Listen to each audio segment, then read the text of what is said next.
Well, welcome to Vendée Globe Live. It's 13:30 here in Les Sables, 12:30 at home in London. And it's a very disappointed Jeremy Biou, who's in the channel just now, coming into Les Sables d'Olonne after making that U-turn. He's technical problems and he's getting a very warm and respectful welcome from hundreds of people on the channel at the moment. He's a very disappointed skipper. So what happens next for him? Well, his boat will be evaluated as soon as it lands at the dock. That process will take a little bit of time and the decision is going to be in the balance. In terms of a weather outlook, well, early next week, the weather outlook is actually really good. If you consider what the Trophy Jules Verne guys are looking for in terms of a weather window, well, they're positively salivating. My guest today, well, Mike Golding, 4 times Vendée Globe competitor. Now, Mike, the Vendée Globe fans will remember in 2000 lost his mast not long after the start, had to return into Les Sables d'Olonne and he restarted a week later and still finished 7th, setting records on the way round, and some records still exist. And also Alan Roberts. Now Alan was Jeremy Biou's training partner last year, so we'll get a little bit of a look behind the curtain with Jeremy Biou's training camp last year. Anyway, let's look first of all at the classements, at the rankings just now at midday. Well, it is Jean Le Cam still in front, 11 miles up on Alex Thompson. Benjamin Dutreux in 3rd place, the young rookie from Les Sables d'Olonne. Kevin Escoffier, hugely experienced, is up to 4th on PRB at 84 miles behind the leader. Damien Seguin in 5th, Thomas Rion 6th, Louis Burton up to 7th, Boris Herrmann, our German competitor on Sea Explorer, Yacht Club de Monaco, up to 8th, and Sam Davis in 9th, Yannick Besteven in 10th. Of the internationals, then noting Giancarlo Pedotti in 16th, Alan Rura 17th, and further down the table, Didac Costa, we spoke with him this morning. He's in great form in 23rd place. Pip Hare has moved well clear now of Miranda Merrin, about 150 miles clear, and they were so close just a couple of days ago. Pip just got out of the high pressure and managed to get away from Miranda. And Ari Husela, our Finnish airline pilot, is having a great race so far in 27th. So let's talk to Mike Golding to start with. Mike, how are you? I'm very well, thank you, very well. Just recount what went through your head and the history back in 2000. Well, in 2000, I was there with Team Group 4, and it was my first Vendée Globe. And of course, took the start, had all the same emotions as you would have on the first Vendée Globe. And 8 hours after the start, in the late night, the mast came tumbling down, so I was in complete disarray. I didn't really know what was happening. There was no prospect of recovering the mast. The whole lot pretty much went over the side. It kept the boom and one of the sails, but had to very quickly make the decision to go back to the Sables d'Olonne, a bit like Jeremy. But I was much closer, so consequently I got back within 24 hours. And then we had the job of putting another mast on, building new sails, making new rigging. And you did that all in a week? By a lot of people. Sorry? You did that all within a week? We did it all within, well, the team did it all within a week. For me personally, I just remember the feeling of being very discombobulated by the whole experience and feeling, you know, it was unreal to me to be in that situation. So, what do you think will the balance be for Jeremy Biou in terms of going back or abandoning?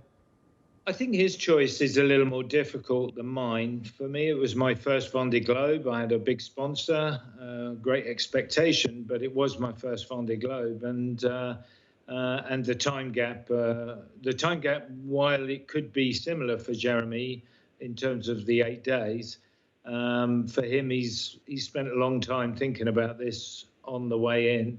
The question is, how quickly can they turn him round? How quickly can they repair? But for him, it's slightly different because he's an experienced, much more experienced competitor than I was back then. He's in this race with one real intention to try and win it. But at the same time, he's got a very good sponsor who has an expectation of getting some coverage. And I think, as you alluded to earlier, there's every prospect he could still go for the fastest time, and I can tell you he certainly won't be last. Absolutely. Mike, your thoughts on the battle just now between Jean Le Cam and Alex Thompson at the head of the fleet? I mean, both extraordinary passages through that low-pressure theta. Well, isn't it great to see a classic daggerboard boat doing so well? It's not entirely surprising given the weather we've had since the start. We keep saying the race fleet is effectively upside down, but the reality is, Jean's a really canny player, very tactical, very smart. He was always going to sail fast, and I think, as we alluded to before the start, he was always going to be there if the foilers have a problem. And of course, while they're not necessarily having problems en masse, the weather's not been ideal for them. The difference with Jean's boat versus Alex's, besides anything else, is Jean has been round before, he's been through the storms, and he would have gone into theta with a little bit more confidence, I think, than Alex. Yeah, I think that's right. Jean, unlike all the foiling boats, Jean's not tentative. He knows the boat really well. The boat's really strong. He's super experienced. So, he's doing an absolutely fantastic job, as are a couple of the other non-foiling boats. It's clear that at the moment conditions haven't favoured the foils in particular. We should start to see that happening now, as of today, should we? Well, I'm not so sure. I mean, at the moment, as they come out of theta and head south, they'll get some very good speed on. But as you get further south, you drop back into lighter conditions, which will potentially again favour the daggerboard boat. So it could be a game of cat and mouse all the way to the doldrums from here. And looking ahead at the weather routing, it does look like the doldrums are a very, very long way north, which is a very interesting problem from a strategic point of view, because the boats that are pushing out to the west are going to be gaining because they're going to have more pressure. But the boats to the east are going to have a better angle when they do eventually get through the doldrums. So it's going to be a fascinating doldrums then. I think so. I don't think I've ever seen it quite this far north. And when the intertropical convergence zone is a long way north, there's really only one way it can go, and that's south. And that means as the boats are trying to cross it, it's moving along with them. So it could be quite a long and painful doldrums, and then once you get to the other side, you arrive in the trades. Initially, you'll be pointing possibly even to the right of Recife, which is not good. And the boats in the west are potentially going to, particularly the foilers that don't make their way upwind so well, might struggle to make the corner. There is a risk that they'll overstand and not make the corner. And normally what you do is you sail upwind, and as you get further and further south, you're slowly lifted up until you're clearing Recife, and then the wind starts to free. But in this instance, with the doldrums so far north, they haven't got they've got too much sea room to allow that to happen. So they could really struggle early on. So that again is going to play into the hands of the non-foiling platforms and the well-sailed non-foiling platforms. So Jean might well have a bit more time in the limelight before the foilers start taking dominance. It's going to be a fascinating battle then. Thank you, Mike, for the moment. Let's catch up with Alex Thompson this morning. We spoke with him at 4 o'clock this morning, having just come out of theta, and this was Alex this morning. So it wasn't very pleasant. I would probably agree with the forecast as it was given. So, very windy, very gusty, and some very big seas. Not a very pleasant place to be. The size of the sea, I wasn't looking at how big it was, but afterwards, certainly on the way out, I was seeing maybe 6.5 meters. And we're able to measure what's the height of the waves on board. The wind strength I think I saw gusting 60, and sometimes sustained winds of more than 50 for many minutes. Obviously, you try to go there to try and be efficient to get through the low pressure, but as soon as you get to anywhere near those kind of conditions, you're just trying to survive, not to have a big problem. John LeCam, my God, he is unbelievable. To be where he is with that boat at his age, unbelievable, brilliant. Well, there'll be a jibe at some point today. Start heading south, and then probably some. Then I need to get back some sleep, so I'll be looking forward to this. What are the conditions that you have now? 15 to 20 knots from the northwest. The sea's 2 meters. A nice night, I think, with a few stars. Well, Alex Thompson this morning at 4 o'clock. And Mike, if you're still with us, just talk to us a little bit about Alex's routing through there. Now, he said on his forecast, or he said the wind was pretty much as forecast, but he still had 50 knots, he says. Would he have routed into there knowing that he was going to get 50, or what's your view? I think he will have known that. I mean, if a forecast is giving you numbers of 35, Have we got Mike? Well, we all know that you can add a good percentage to that. You can add another 5 knots to that, just straight from the difference between the model and reality. But in addition, if you've got another 5 knots, that's 40 knots, and then you can easily get gusts to 50, 55 knots. So the gusting conditions and the conditions shown on the model are often very different. His strategy was to hit the middle of, pretty much get as close to the center of the low as possible.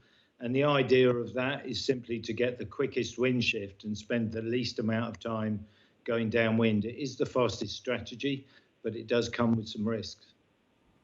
Mike, we had Ari Hosela this morning. Your thoughts on Ari, his diesel boat? To my 2012 boat. He's in a good place. It's a classic boat, very strong, and Ari's been prepared, working with a lot of my ex-team actually, to prepare himself for the race.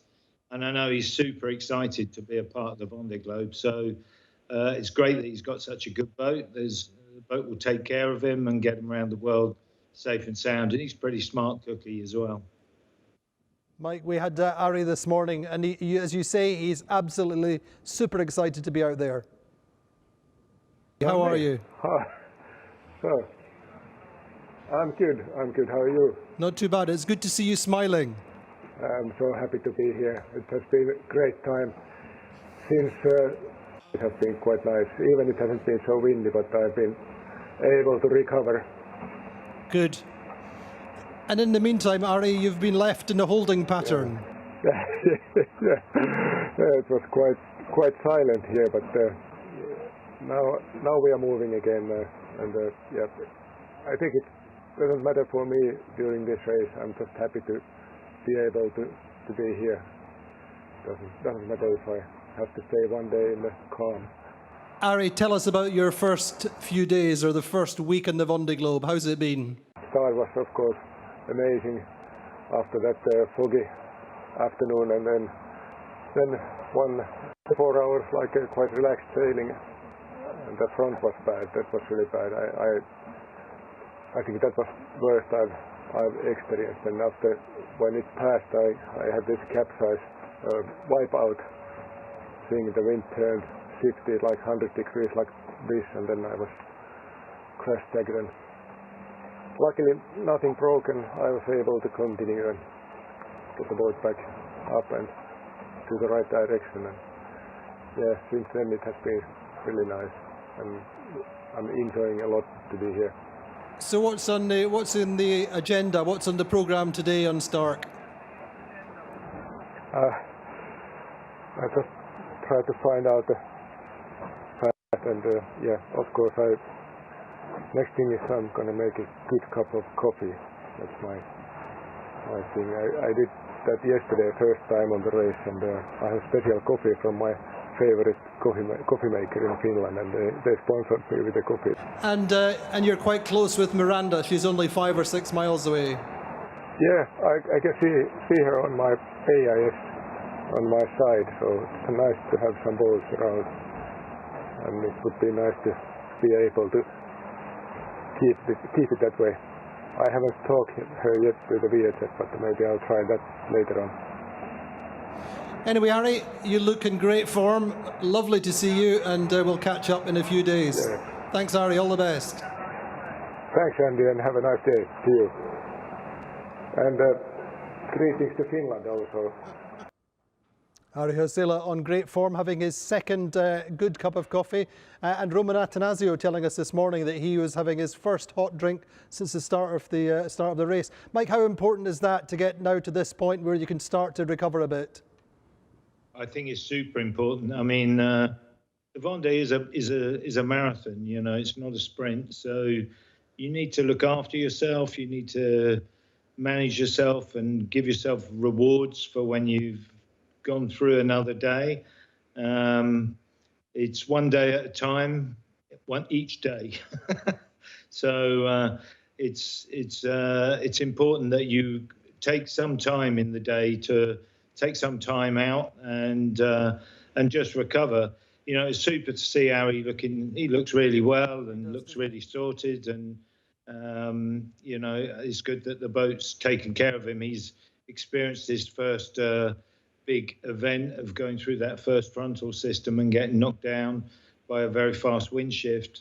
I remember many of those, and some of the shots you were showing there are very reminiscent for me, trying to squeeze sails down that tiny little hatch. And what were your rewards, Mike, when you'd had a bad time and it was just getting a little bit better? What did you reward yourself with? Oh, peanut butter and jelly on toast, always. So I always had a little bit of bread on board in various states of disrepair, but pretty much always I could concoct a nice peanut butter and jelly. It's a great way of packing in loads of energy into a snack, and I'm a big coffee drinker, so I feel for people who like traditional coffee. I'm fine with a jar of Nescafe. Thank you very much. You were always a big fan of a full English at this stage in the race, if you could still do that. Yeah, I always took some fresh stuff on and tried to break myself into it gently by having some high energy breakfasts. So I did occasionally. I would have bacon, I would have eggs, and I would try and do that. I think it's smart on a race like this, of this length, to not try and just live entirely on freeze-dried food. You've got to have some things there that actually make you want to eat them, because you're burning energy at such an extraordinary rate. So, and the times you sit down and take food are the times where you're really recovering. You know, the rest of the time it feels like you're firefighting, and then you sit down and eat, and at that moment, you can stop firefighting and start enjoying the experience of being on the Vendée Globe. You use the time to look at your competitors and see where they're going, and think and process what your next strategic move is going to be. Mike, thank you so much for joining us. Hopefully you'll be back with us soon and have a good day back in England. Let's look at the weather then today, Saturday's weather. They say the leaders are starting to stretch into the first of the trade winds. Let's see how it goes. Situation today a little bit more straightforward, particularly for the boats at the front of the fleet. They're out of the worst of the low pressure system of Theta and are now into a much more settled regime. There will be a jibe on the programme today, particularly for Alex Thompson and for Abivia and the boats up the front of the fleet, and it's all about the timing of that jibe in the best possible breeze. So let's look at the situation this morning at 10 o'clock. Well, one of the most interesting things at the moment is up here. We still have these boats trapped to the north of Theta in high pressure, so the likes of Miranda Merrin, Ari Husela and a couple of others up there. It's really quite painful for them. They should get out of that area in the later part of the morning, or perhaps in the afternoon. We're expecting some breeze for them. The other thing to note is MACSF, that's Isabel Joshk and Kojiri Shirashai here, still on the very much in the influence of theta. Theta is moving and losing power, and so they're still in 30, 35 knots, still quite unpleasant, but they are on a good route. And then down here we have Hugo Boss separating away on the curve of the high pressure from Jean Le Cam. Jean Le Cam still in a slightly more southerly route. And then Apivia, Charlie Dallin out here, and again separation opening for them. And it will be all about the jibe for these leaders just now. So let's look at the second chart. It's just a general picture of what's going on just now. You have this high pressure, as we said, up here, the transition zone really underneath theta. And looking at, for example, Hugo Boss, we have certainly on the program 3 different sail changes over the course of the day.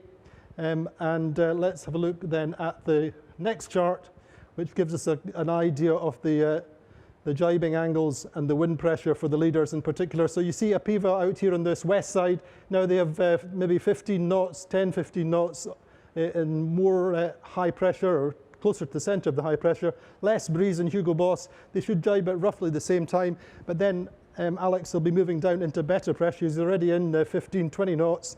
And he'll come down into the trades 15 to 25 knots all the way down. We're looking at after that jibe, it could be 10 days on the same jibe and through, so things very much more settled. Overall, the doldrums quite active in a very straight southerly route, and obviously the gain is going to be to the foiling boats on the reaching angles. They should extend away, and perhaps we'll see Alex Thompson move away from Jean Le Cam at last. Well, perhaps we will. Mike Golding's not so sure. We're joined by Alan Roberts, I think, who's just landed in Gran Canaria. The same latitude as our boats, Alan.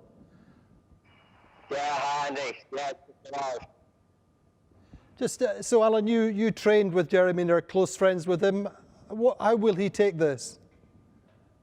Well, it's a pretty gutting blow for Jeremy and the team.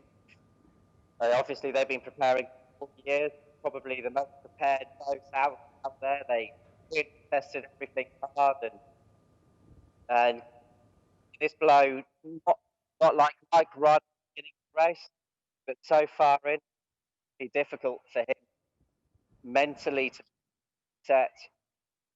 I think there's been a lot. I heard that he was taken into hospital. That's playing on his mind quite a lot. I guess he's going to go in and fix it, and they'll make a decision if they can as to whether he can be set. Alan, listen, we'll come back to you in 1 minute. We'll probably do you an audio. The sound is chopping about a little bit. We had Sam Davis this morning on Visio, and she's got her big smile. It's nice to see your big smile. You're obviously happy with your position. Yeah, happy with my position. I kind of set out with a mission to be careful because it's a long way around the world. So I didn't want to push too hard because we kind of get used to pushing each other when we train together. And concentrate on my race and my manoeuvres and my sail choices, and so far so good. So I'm happy with where I am, and I'm happy with how I've been sailing my boat, and especially really happy with my boat because my boat's let me do everything I wanted to, and I haven't had any problem, any issue on board. I think the worst thing so far is a tin of sardines that exploded in a stacking bag. That's going to take quite a while to sort out when it gets calmer.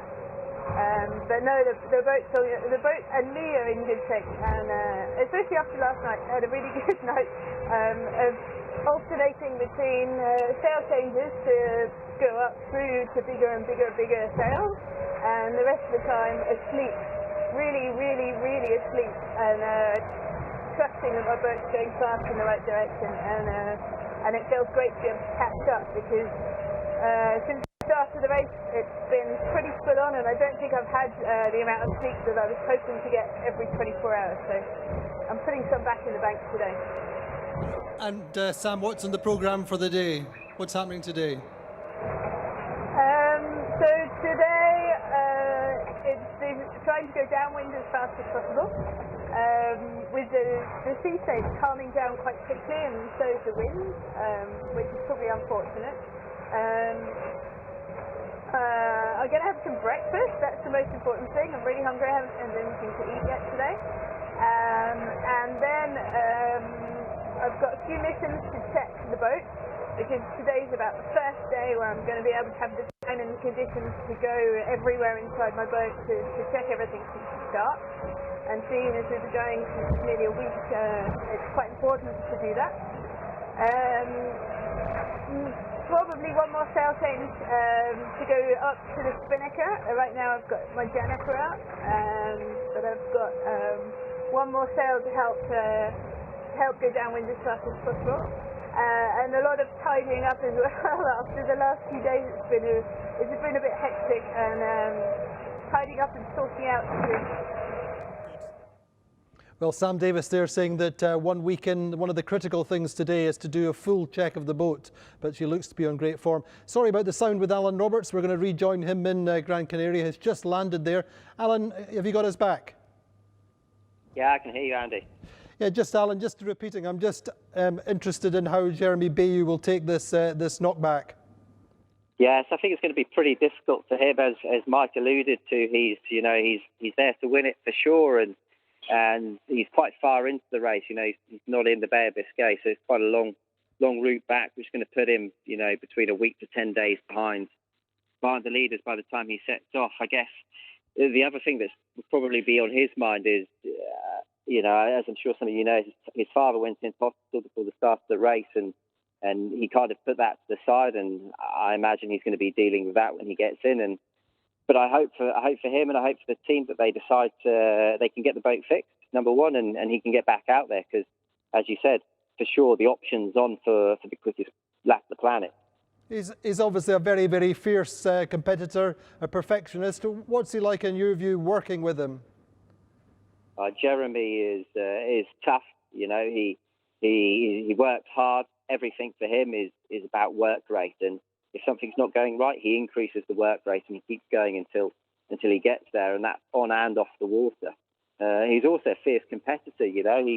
When he's not racing his Imoca 60 or it's in the workshop, he's out in the Figaro, pitting himself against the guys that are sailing there year in, year out. So he's highly competitive. He's really tough, and I hope for him, and I hope for the team, that they can get the boat fixed and get back out there. Do you think it would obviously be quite hard for him to motivate himself to go round pretty much solo until he catches someone? I think it would be difficult, yes, for sure. You've put all your energy, all your mental preparation into winning this race.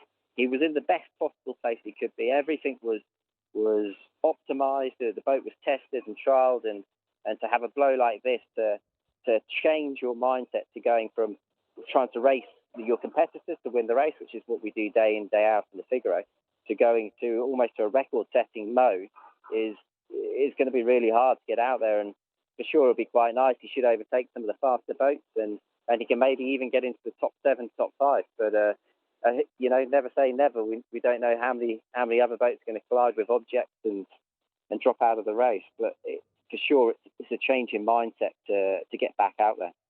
Alan, thank you so much. Enjoy your time in Gran Canaria, and please do join us again over the course of the race. Cheers, Andy.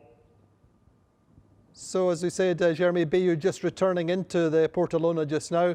Join us again tomorrow at the same time, 12:30 in UTC land and 13:30 here in Les Sables d'Olonne for a Vendée Globe Live.